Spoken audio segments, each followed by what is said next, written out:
Hey, Dropping in Life Math Industry, and we are going to take a look at the fifth projectile motion property.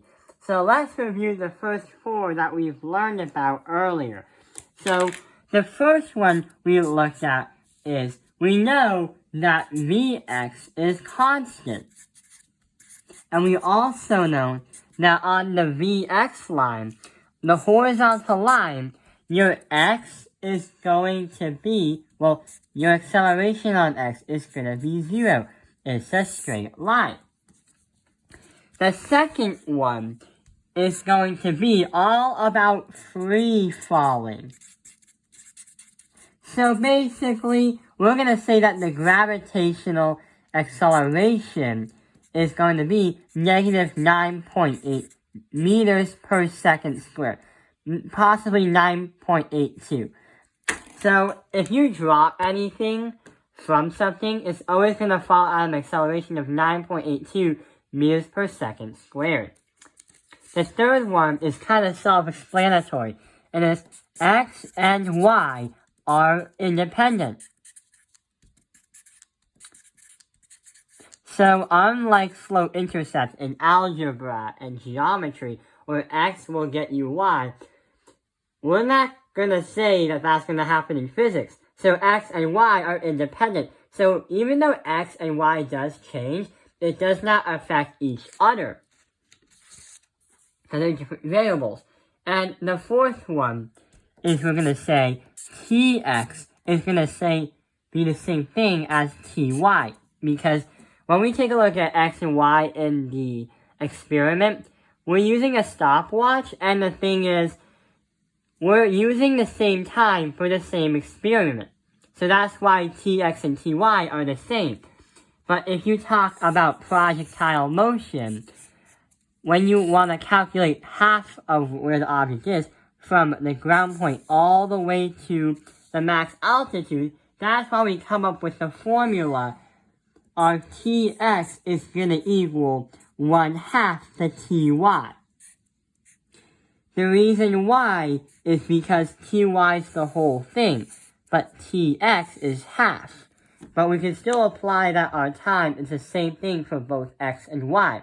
But hang on, what about that last fifth projectile motion property? Well, I'll actually give a hint.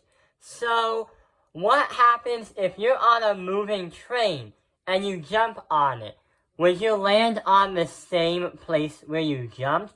Or would the train just speed by and you fall on the tracks or move to a different part of the train? So the problem is, if you're on that train and you jump on a moving object, would you land on the same area?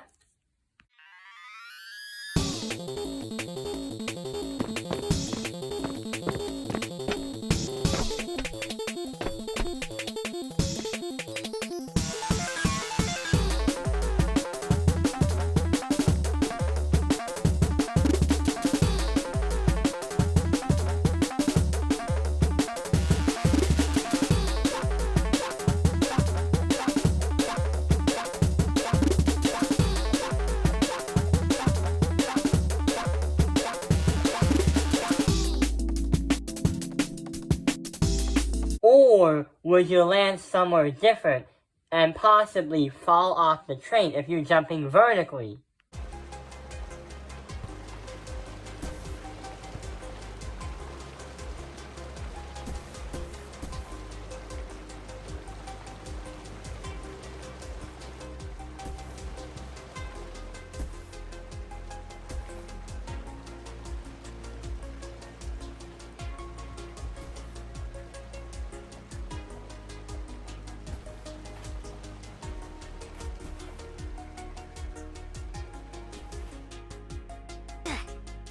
Well, here comes the fifth projectile motion property.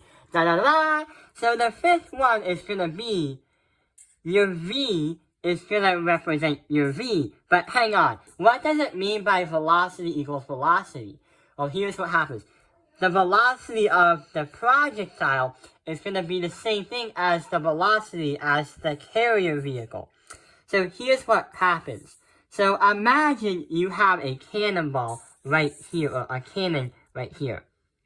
And what happens is it fires up in the sky.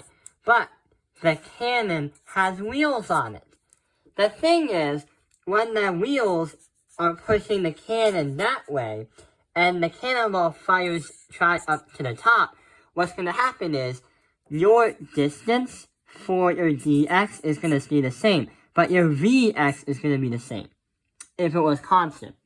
What would happen is your trajectory for the cannonball would actually lift up like this, but once the cannon gets to a certain place right here, let's say right here, the crazy thing is, after it reaches its max altitude, it would land right back inside the cannon. So what we're trying to say is, the velocity of the projectile is going to equal to the velocity of the carrier vehicle. And we can also prove that if you're jumping on a train vertically in the air, you will always land in the same spot you were before, because you and the train are at the same velocity. And every time you land back on the train, you land in the middle and hit the ground on it. So you both meet, just like the cannon. So the cannon and the cannonball flies, the cannon goes this way, and they all meet by the cannonball falling back inside the cannon. I want to send it off the table.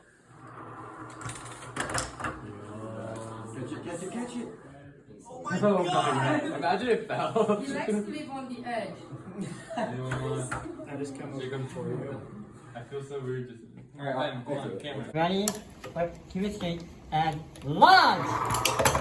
Yeah!